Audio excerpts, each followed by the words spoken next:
mate. How you going? Doing pretty well, Haven't mate. seen you for a while. What are you up to these days? Been pretty busy. I'm involved in a wine company called Stewart Wines. Got a couple of great wines. One that sells at Dan Murphy and stuff, but Kennedy's in Bondi. Everybody carries the wine, but two of the wines got 94 points, so they're doing really well, and it's a 5-star rating for our winery. No, I'm just been busy with that, but also a little bit with the boxing. I just got inducted, or not inducted. They just picked the 10 greatest fighters in the history of boxing in every weight division, in only no in between weight. So there's flyweight, bantamweight, featherweight, lightweight, and I got picked as a featherweight. Get out. Yeah, so I was just Whoa. I just was in Vegas last week with Tyson and a lot of other boxers. Not receiving the award, but they nominated me as the captain for the world team. So I was the spokesman over there in Vegas.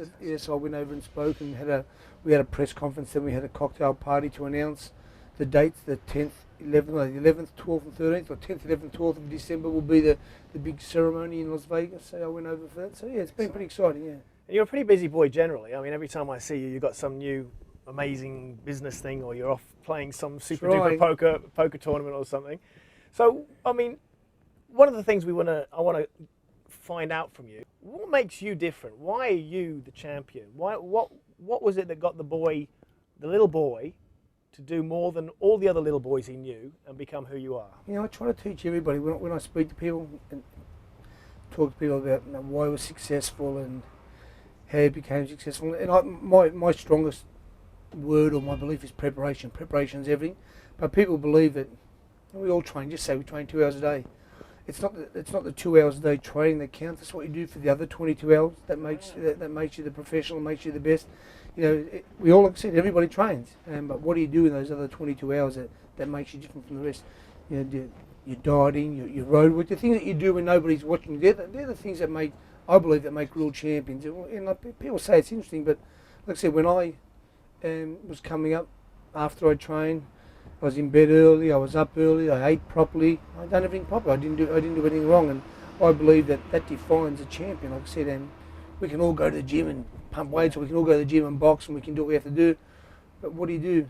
How do you act when you leave there? To perform properly that next day as part of your preparation, you've got to eat properly. You've got to put the right fuel in your body. You got to do for us. You've got to do your road work. You've got to be ready. You've got to mentally prepare for all these things, because you go through a lot mentally, especially as a boxer. You're getting in the ring most days, getting punched, and people think you only get hurt in the boxing ring, but for us we do hundreds of rounds of sparring. So that's where you've got to be even sharper and fitter, because that's where the damage comes in. What do you do when everything inside you screams, quit, do what everyone else is doing? I've never had that inclination. Really? In the morning, as I had more success, of course that happens. But when I was young and I was hungry, rain, hail or shine, mate, put the rain jacket on, the plastic pants, leave the shoes outside. They'd take days to dry, but obviously I was lucky that I was sponsored by a couple of great companies like Reebok and so on early on, and Adidas at the end. But so I had plenty of pairs of shoes. But mate, I would never miss a run, rain, hail or shine, same time every morning, up at 5:30, out on the road by 6 o'clock, and doing what I had to do every single day. And in the nights, I used to cook my own steamed veggies, do everything on my own. But like I said, as I got more successful, then those inclinations, then those little hornings, you're the champ, you don't have to do that. You can wake up at 7 o'clock. And there were times I'd done that, and I think that when I think of my career and stuff, I think my toughest opponent was Jeff Fenech, because I beat myself. Those other guys weren't really in my league. Had I done what I'd done properly and was still hungry and done everything right, I don't believe any of those guys could have beat me at my best. Yeah. Well, obviously, in a lot of people's cases, the thing that beats them is themselves. 100%. Mike Tyson, nobody could beat him when he trained properly, you know. And I mean, I was with him. I've been with him for like 20 years. At his birthday party this year, I was with him last week, and we talk about it. It's the more money you have, the more success you have. You know, the easier you are to break those stringent lines that you never crossed before. You think, I can do that today, or like I said, I never used to worry about going out to do functions. When I became celebrity or so and so, I went to war. You couldn't wait to get there, to get that pat on the back and stuff. Where early on I didn't really care about it. I just wanted to train hard. And I wanted to prove them. I tried to prove to my fans that I was invincible. So what made you hungry in the beginning? What was it? What was it? A bad surroundings, bad upbringing? Or is it just want to be the best? No, yeah. Well, listen, people say obviously I don't know if it's an advantage or a disadvantage to come from a disadvantaged youth like I did. I had parents who really had nothing.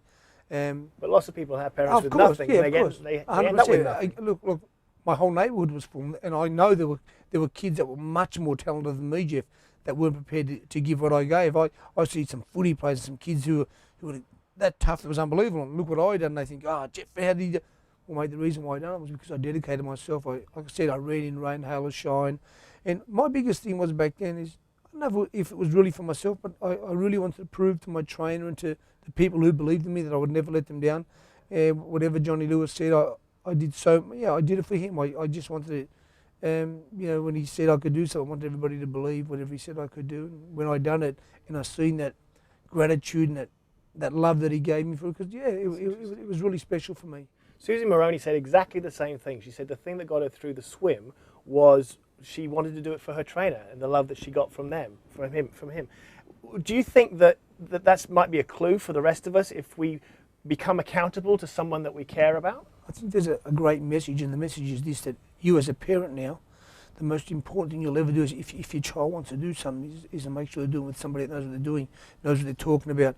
I mean, there are hundreds of boxing trainers that wouldn't know the difference between a stiff jab and a stiff you-know-what, but and it's the truth. And you see guys, like, I travel around town, I help people, I train, I do some stuff, and I see these guys making whoever, Bessie or whoever it may be, pay for a private training session in the park and doing boxing. They wouldn't know how to spell the word. They hold the pads like that, and I think to myself, that's the biggest head I've ever seen. They know what they're doing. So, and it's the same as in sport. I think the great message for all parents is, and my dad only ever did one thing for me as in my sport. He just said to my trainer, I trust you, look after my son, My dad didn't really know if he was a great trainer or not, but Johnny Lewis cared about me. He thought it was like my father. But I said, it's no good to be a pushy parent, but it's the great thing about being a parent is just to make sure that this person knows what he's talking about. He's qualified. He's been there. Listen, if I'm a car mechanic, or I've never fixed a car before, how do I tell you how to pull the sump out? I don't know. And it's the same as in all different sports. You've got these guys, they love boxing, they've watched all that. Listen, unless I can actually show you how to throw the punch, I can't tell you how to throw a left hook. Everybody knows hooks this way. But unless I show you how to throw it properly and it comes from your feet, I can never teach you how to do it properly. And that's what happens in our country a lot. We've got so many talented people that just don't advance that next level because we haven't got great teachers. Forget coaches, I mean teachers, people that can teach them how to do things properly.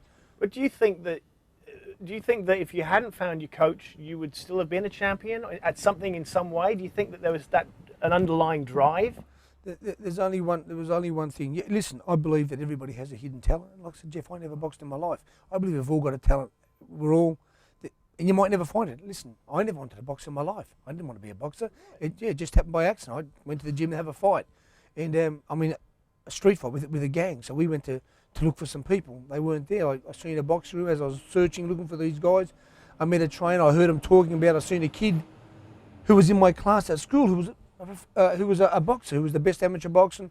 I thought I could beat him. Well, little did I know, I really couldn't at that time. But 3 or 4 months down the track, I was competitive with everybody that could beat them. So it was just sheerly coincidental that I became a boxer. But I do look, and again, I was too small to be a first grade footy player back then. But I was competitive. I tried my best at everything.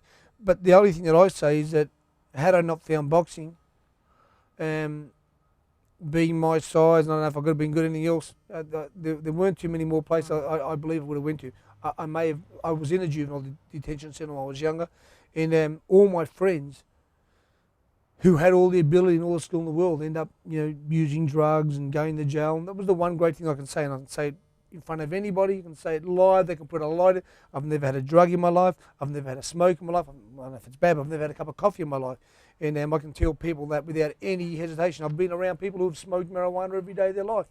And, give it to me. I've never tried it once. I never will. That's just, I don't know, testament to my character. That's just me. If I want to do something, I'll do it. If I don't want to do it, nobody can make me do it. And that's another thing I think that we should be able to teach our children, is to be able to say no, and don't be persuaded by the company we keep, because it's very, very hard. If you're mixing with 10 people that all do one thing, it's very, very hard for you to be, the black sheep. Or it's very, very difficult. And kids these days find it very difficult. I'm scared today because I've got 2 girls and I have a son, and I know they go with certain people. I think, are they gonna break the Fenech clone? Are they gonna?